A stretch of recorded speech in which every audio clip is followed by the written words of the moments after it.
Os polímeros são grandes moléculas com uma estrutura regular. Geralmente eles são formados por pequenas unidades repetidas em uma longa cadeia.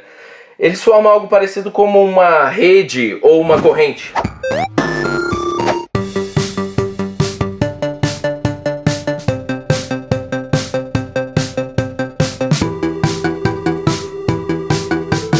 Vocês saberiam me dizer o que são polímeros? Plástico? Vocês saberiam me dizer o que são polímeros? Polímeros? Nossa, eu sei, mas eu não lembro. Eu estudei já, mas eu não lembro. Você sabe o que é um polímero? Sei. O que é? É um monte de bolinha pequena que, tipo, dá pra fazer o DNA com elas. E a garrafa PET também é um polímero. São substâncias compostas por carbono, não é? Polímeros?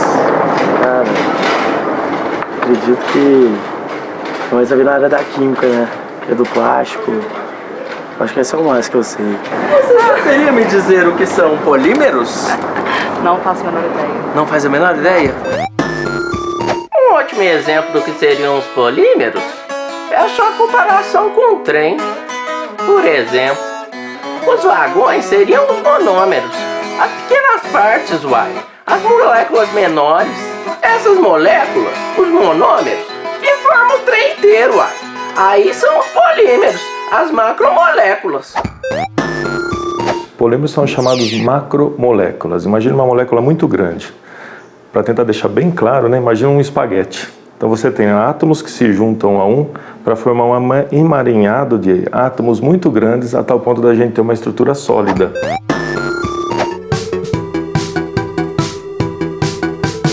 Vocês sabem onde os polímeros estão presentes na vida de vocês? Não. Você tem ideia de onde existem polímeros perto de você? Nossa, não. Não? Não. Vou começar mostrando esse mimo que acabou de chegar. Olha essa cadeira. Vou sentar aqui agora nela e fazer uma review, quase um ao vivo. Mas sabe qual é o mais legal?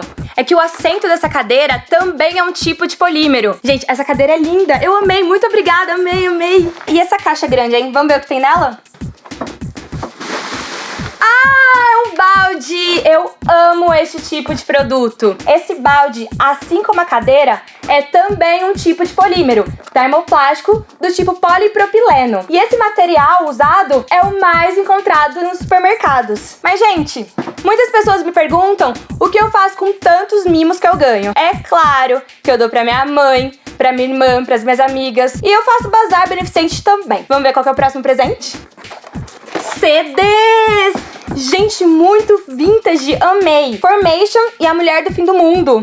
Gente, tô louca pra ouvir essas playlists. Mas o mais legal é que o CD também é um tipo de polímero termoplástico feito em policarbonato. E ele é dissolvido em vários solventes e ele pode ser fundido várias vezes. E o mais legal disso tudo é que ele também pode ser reciclado. Vamos agora pra nossa última caixa. O que será, hein? Uma frigideira Teflon! Na verdade, o Teflon nada mais é do que um polímero politetrafluoretileno. Ele é um plástico muito resistente e ele é usado para revestir diversos utensílios domésticos. Ai, eu amo aqueles vídeos que mostram as panelas que as comidas não grudam, sabe? Ai, pisa muito! Amei, muito obrigada! Então foi isso, meus amores. Eu amei o Recebidos de hoje e espero que vocês tenham gostado também. Continuem ligados aí no Mutatis Mutandis, porque tem muita coisa bacana por vir. Um beijo! Também encontramos na natureza polímeros incrivelmente aprimorados, como o DNA, que coordena o desenvolvimento e funcionamento de todos os seres vivos, a celulose e proteínas, que são de extrema importância para toda a vida na Terra. Ai, que lindos eles são! Você sabia que já é possível a aplicação de polímeros na eletrônica? Os mercados mais promissores no momento são os microdisplays e as mais variadas etiquetas. E a UFOP A UFOP é pioneira nesse tipo de pesquisa. Toda vez que a gente tem a ideia de polímero, a gente tem a ideia do material isolante. Isolante elétrico, por exemplo, né? Você tem um fio e a capa desse fio aí protege do indivíduo não tomar um choque. O isolante térmico também, né? A gente pode ter uma luva plástica de látex, alguma coisa, uma luva de uma forma geral que vai nos proteger a pegar uma coisa mais quente. Mas essa ideia começou a mudar no final da década de 70, quando observou-se que esses materiais, muitas vezes transparentes, flexíveis, né? Não só poderiam ser isolantes, mas também poderiam conduzir eletricidade e emitir luz. Então essa descoberta, a partir final da década de 70 até os dias atuais, faz com que os polímeros sejam hoje materiais utilizados como eletrônicos na indústria eletrônica. A isso se dá o nome de eletrônica orgânica. Então as próximas gerações de tablets, smartphones, grande parte deles são com esses materiais orgânicos, poliméricos, que eles podem emitir luz, conduzir eletricidade, serem isolantes, inclusive, né, que é a base deles, e que eu posso dobrar. A tendência, vindo de uns 5 anos para cá, e a tendência nos próximos anos, é que esses materiais estejam presentes cada vez mais no nosso dia a dia. E eles já estão presentes. Hoje, se a gente observar grande parte dos smartphones, a tela dele é chamada de AMOLED, ou AMOLED, que a gente fala, né? E esses AMOLEDs são os polímeros de matriz ativa, já são materiais poliméricos com essas características. Então, por mais que isso seja visionário ou seja de ficção, grande parte de nós hoje já tem presente eles no nosso bolso com os nossos smartphones. Neo Sticker, Sun Sticker e Rad Sticker. A gente está aqui no LAPEN e agora a gente vai conversar com a Mari. Mari, fala pra mim o que você faz aqui. Então, eu fiz o meu mestrado aqui em Física de Materiais e hoje eu faço doutorado na biotecnologia. E aí eu desenvolvo um sensor para radiação ionizante, que é a radiação que é usada no tratamento do câncer. Fala um pouquinho pra mim qual é o nome dele e para que ele serve. O que eu trabalho, ele chama Rad Sticker. Só que aqui no LAPEN são desenvolvidos vários outros sensores. Tem o Neo Sticker, o Sun Sticker. Eles são todos assim, parecidos, porque eles têm o mesmo princípio de funcionamento, mas cada um tem uma função. E aí, falando desse funcionamento, qual que é a tecnologia utilizada para que ele funcione?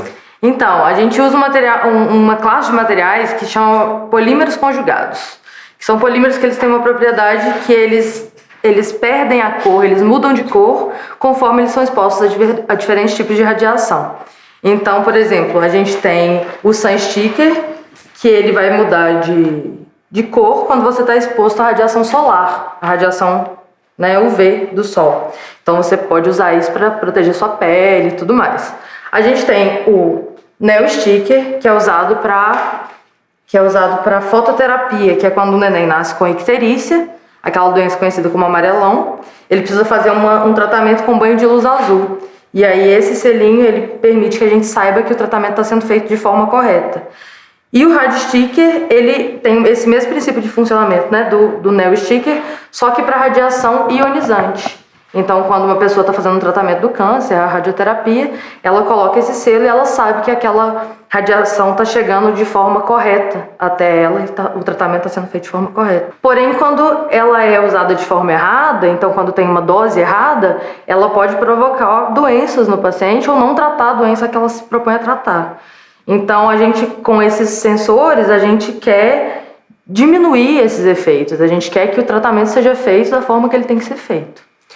E aí eu tenho uma pergunta. Eu acho que o caráter social desse tipo de trabalho fica claro. Mas qual é a ligação de todo esse trabalho com a ciência feita na universidade?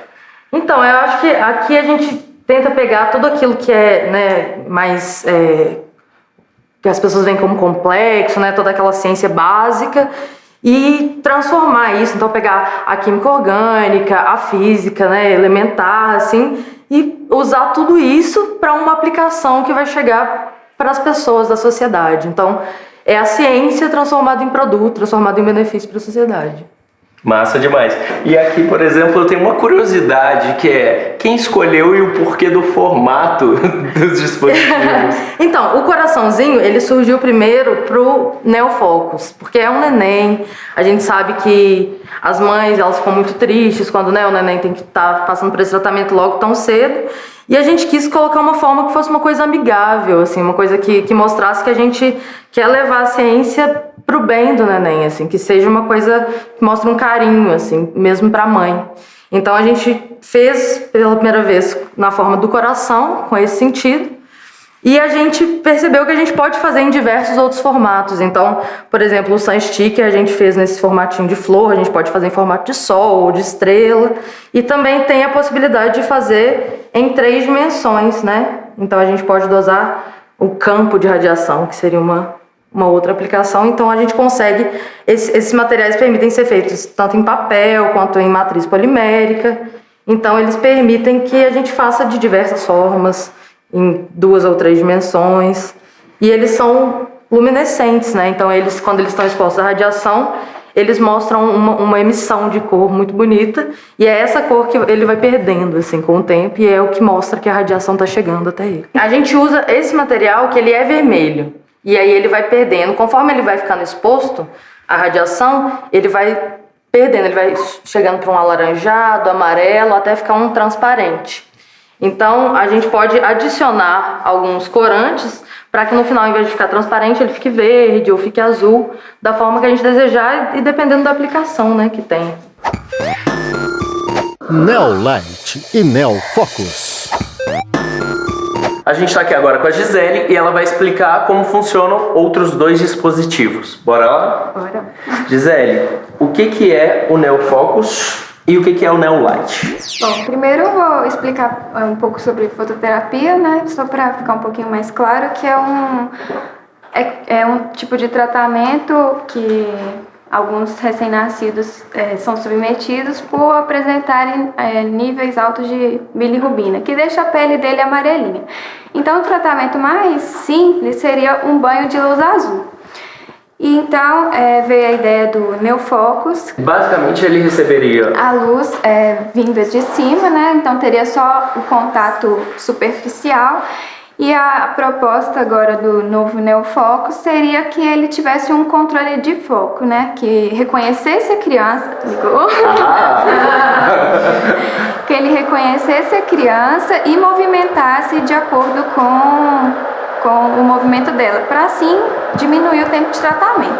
Só que é importante também que ele seja iluminado em toda a parte do corpo. Então, por isso que vem a ideia do Neolight, que seria a iluminação dessa mantinha vinda de baixo.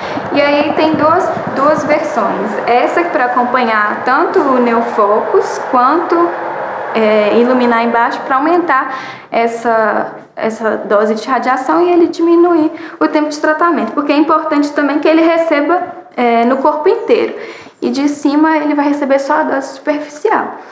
E preocupando um pouco, né, porque o tratamento é feito dessa maneira, a criança fica num berçário com óculos de proteção para não queimar a retina, e a mãe não tem contato com a criança. Então, pensando em tentar aproximar isso, porque acho que é muito duro, né?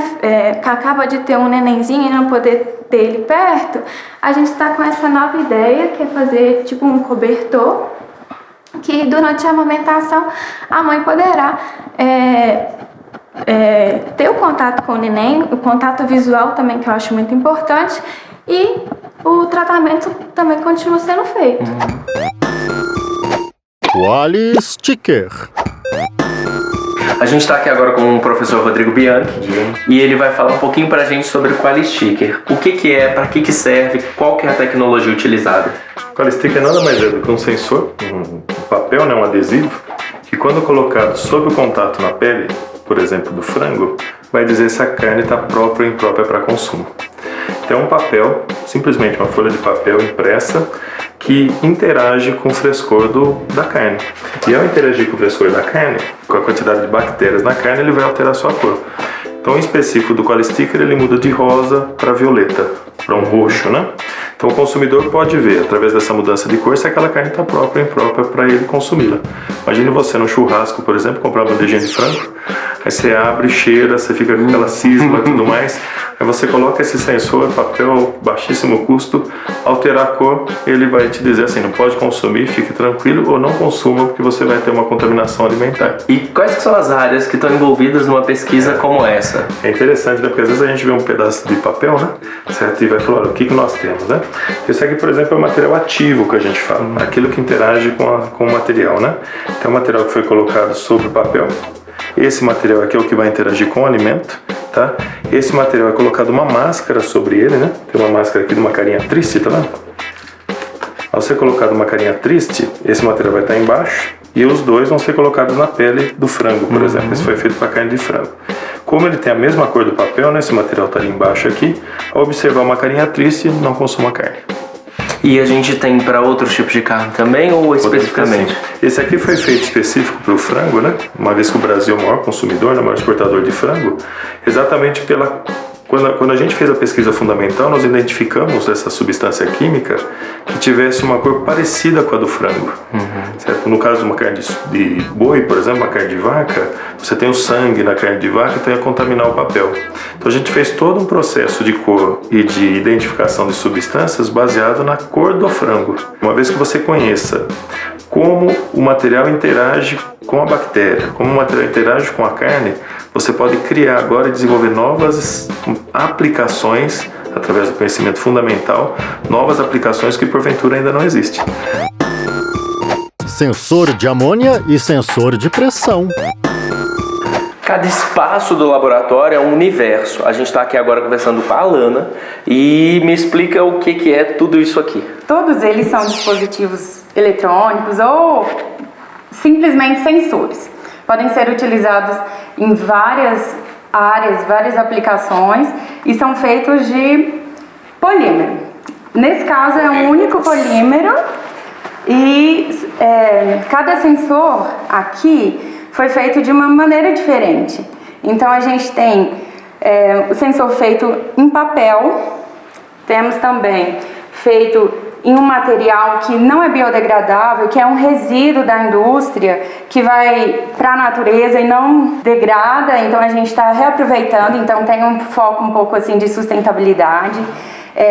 Tem também com silicone, todos eles são flexíveis.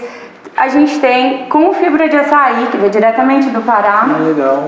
E a gente também tem aqui em substrato em vidro, né? Feito em vidro.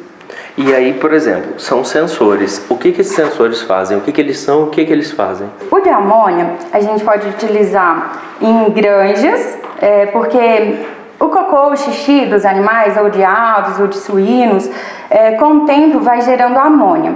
E a amônia faz mal para a própria saúde do animal. Ela é tóxica, faz mal para a gente, mas também faz mal para os animais. E aí, a gente pode colocar dispositivos, sensores na granja, e aí quando tiver um nível alto de amônia, um nível que já começa a fazer mal para os animais, ele vai te dar uma resposta. Tanto colorimétrica, né, tanto mudando de cor e também uma elétrica, pode apitar, acender uma luzinha, aí você fala assim, não, essa granja já está contaminada, a gente tem que dar algum jeito, né, para manter a saúde dos animais. E também para indústrias, porque a amônia ela é utilizada para refrigeração. Pode acontecer vazamento. Quando vaza, como demora a sentir o cheiro, então até que todo mundo saiba que tem o vazamento, né, então já fez mal para o ser humano, para os trabalhadores. Então também o dispositivo pode te avisar. Quando chegar num limite de gás que já esteja no ambiente, ele te avisa e já todo mundo já toma as precauções necessárias. Já o sensor de pressão tem a palmilha, pode funcionar para sentir se a pessoa está pisando errado. Um exemplo, né, que é bem legal. Também esse para palmilha, e a gente tem esse outro aqui que é feito com polímero, silicone e com a fibra de açaí, que aí quando aperta, né, quando comprime, ele vai ter uma variação na corrente elétrica. A gente tem esse outro aqui também, que ele é para